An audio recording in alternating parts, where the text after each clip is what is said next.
이런 분은 농사의 법칙을 아시기 때문에 이 성공의 법칙도 바로 압니다. 자, 그래서 농부가 맨 먼저 하는 것은 첫 번째, 무엇을 얼마만큼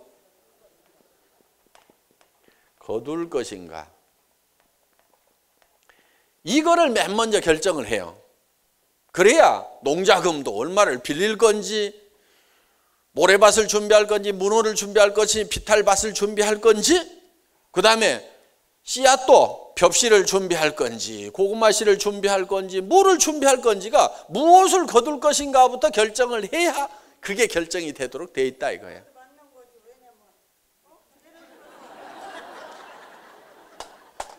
나중에 한번 농사 특강을 한번 해주세요, 별도로. 그러니까 무엇을 얼마만큼 거둘 것인가가 맨 먼저 결정이 돼야만이 나머지 부분들이 결정이 되게 돼 있다 이거예요. 자, 쌀을 10가마 거둬야 되겠다. 쌀을 10가마를 거둬야 되겠다. 그러면은 그 쌀 10가마에 따라 가지고 노는 몇 마지기를 내가 살 건지 임차를 할 건지, 벽씨는 몇 마를 준비를 할 건지, 농기구는 뭐를 준비할 건지, 농자금은 얼마를 준비할 건지, 그 다음에 노동력은 어떻게 할 건지, 자식들 다 불러내려가지고 할 건지, 이웃사람 보고 도와달라고 할 건지, 이런 것들이 무엇을 얼마만큼 거둘 것인가에 따라 가지고 결정이 되게 돼 있다 이거예요. 그 다음에는 이제 뭐 심고 가꾸고 이렇게 하다 보면은 가을에 되면은 쌀 10가마가 들어오게 되어 있다 하는 거예요. 요게 이제 농장의 법칙이에요. 맞죠? 성공의 법칙도 아주 비슷하게 되어 있다 하는 거예요. 그러니까 내가 어떤 사람이 되어야 될 것인가 하는 거. 자, 가을에 쌀 10가마가 곳간에 들어와야 된다 하는 것을 결정을 하듯이 내가 3년 후에는 어떤 사람이 되어 있을 것인가 하는 것이 먼저 머릿속에 그려져야 돼요. 자, 곳간에 쌀 10가마가 가을에 들어와야만 된다 하는 그 쌀 10가마는 먼저 봄에 농부의 머릿속에 먼저 들어오는 거예요. 그렇죠? 그 쌀 10가마가 머릿속에 들어오는 것이 무엇을 얼마만큼 거둘 것인가를 결정을 하는 거라 이거예요. 이 머릿속에 들어있는 쌀 10가마가 가을이 되면 어디로 들어오냐면 곳간으로 들어온다 이거예요. 그런데 농부의 머릿속에 콩인지 쌀인지 땅콩인지 호박인지 고구마인지 아무것도 안 들어있어. 그러면 가을에 곳간으로 뭐가 들어올까요? 안 들어올까요? 안 들어온다 하는 거예요. 그러면은 자, 3년 후, 5년 후 아니면 내가 죽을 때쯤에는 내가 어떤 사람이 되어 있을 것인가 하는 것이 내 머릿속에 들어있지 않다고 하면은 이 인생 농사가 제대로 될까요? 안 될까요? 안 될 수밖에 없죠. 그거는 마치 농부가 꽃갱이를 메고 들판으로 나가고 있는데 당신 뭐하러 가? 그랬더니 글쎄 지금 쌀을 거둬야 되나 갑자기 무슨 고구마도 왔다 갔다 하고 땅콩도 왔다 갔다 하는데 어떻게 해야 될지를 모르겠네? 이렇게 되면은 그 농부는 농사에 결코 성공할 수가 없다 하는 거예요. 맞죠? 예, 맞대요. 농부가 하는 얘기예요 지금. 예, 맞대요. 틀림없이 맞대요. 그러니까 머릿속에 가서 농부는 처음에 농사를 시작하기 전에 쌀 10가마 이거는 반드시 있어야만 내 가족들이 굶지 않고 한 해를 넘길 수가 있다. 그 중에서 2가마는 팔아가지고 고무신도 사주고 옷도 사주고 신발도 사줘야 되니까 반드시 나는 10가마가 꼭 있어야 된다.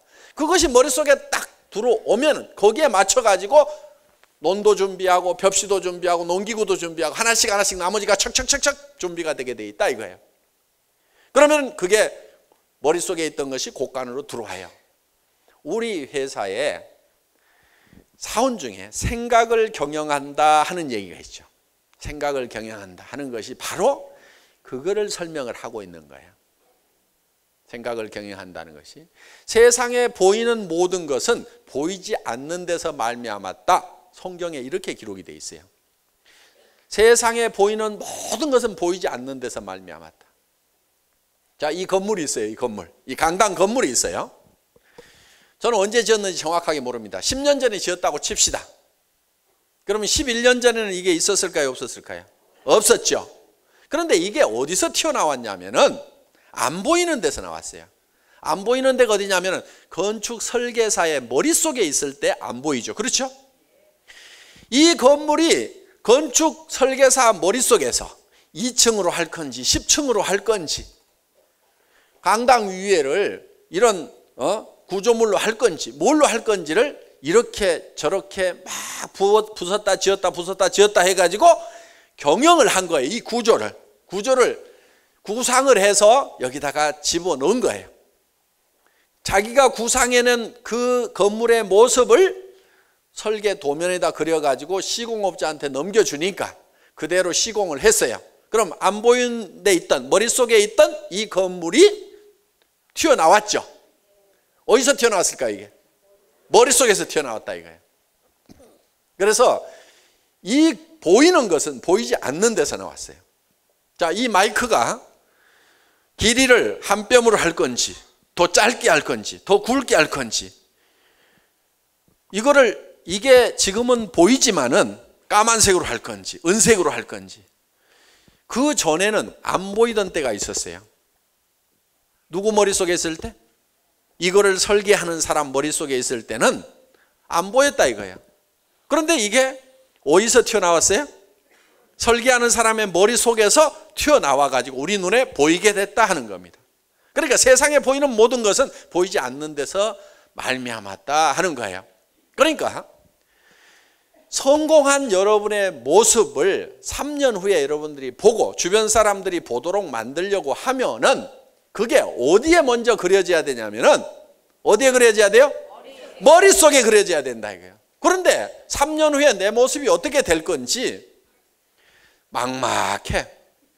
5년 후에 내 모습, 10년 후에는 내가 어떻게 뭐를 하면서 어떻게 살고 있을 건지가 막막해. 지금 살고 있는 내 모습도 내 마음에 별로 안 들어. 나는 현재 내가 살고 있는 나의 모습이 나는 딱 마음에 드신다 하시는 분 있어요? 나는 내가 지금 현재 살고 있는 내 모습이 나는 너무나 마음에 든다. 나는 이대로만 계속 갔으면 좋겠다 하시는 분 손 들어보세요. 손 들어보세요. 예, 그분들은 나가주세요. 여기 있을 필요가 없어요. 그냥 가서 그대로 사세요. 예, 더 이상 힘들게 강의 듣고 있을 필요가 없어요. 그냥 그대로 사시면 되는 거예요.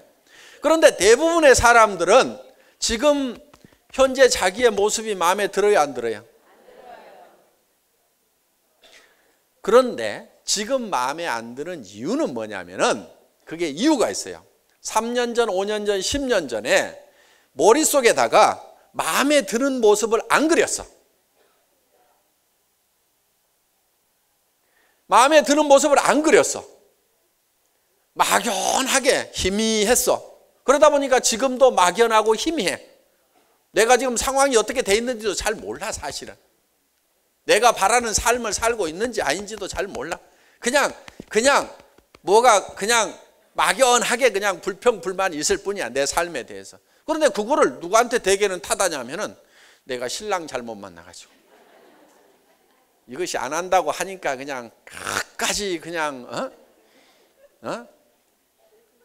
손에다가 물 한 방울 안 묻히게 해주겠다고 해야 내가 그 말 믿고 내가 결혼했더니만 고무장갑 사주면서 말이야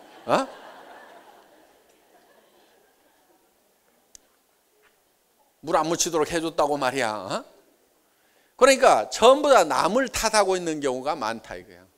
우리 부모님은 그때 왜 강남에다 땅을 안 사가지고 나를 왜 이 모양 이 꼴로 살게 하는지.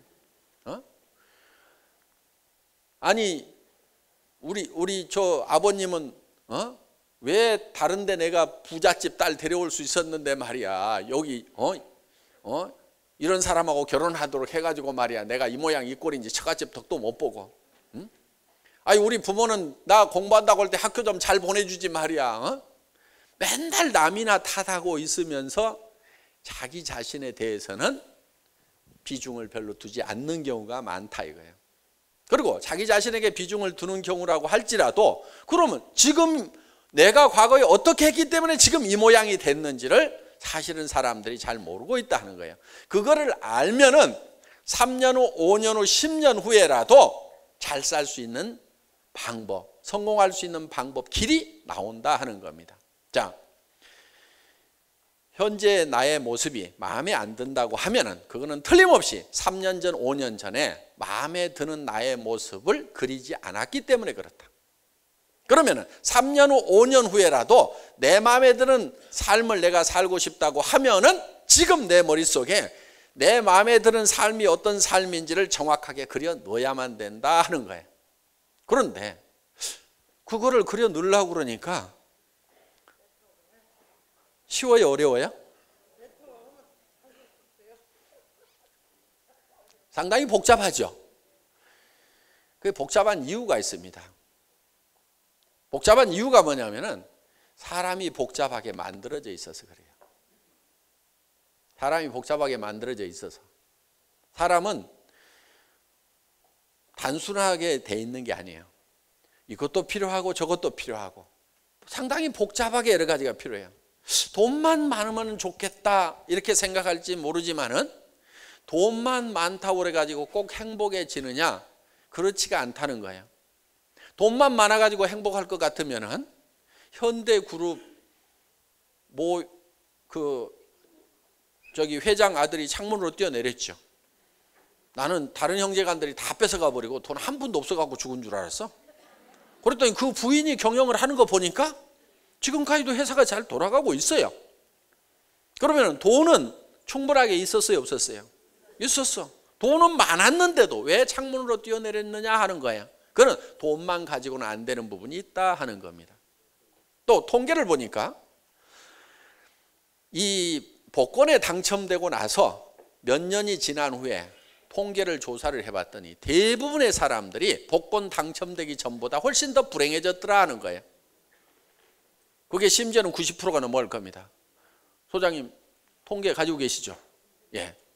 굉장히 대부분의 사람들이 복권 당첨되기 전보다도 복권이 당첨이 된 후에 더 불행해졌어. 더 잘 살고 있어야 되는데. 왜 그러는가 했더니 갑자기 마누라가 뵈기 싫어진 거예요. 응? 이쁜 세컨드 얻어. 그러고 가서 이제 흥청망청 이제 막 씁니다. 이거 하고 저거 하고. 그런데 그 돈이 다 떨어질 때쯤 되면은 그 두 번째, 세 번째 마누라가 붙어 있을까요? 떠나버릴까요? 다 떠나버리죠. 그래서 복권 당첨되고 나서 쫄딱 망해가지고 서울역 앞에 누워있는 사람도 있다 하는 거예요.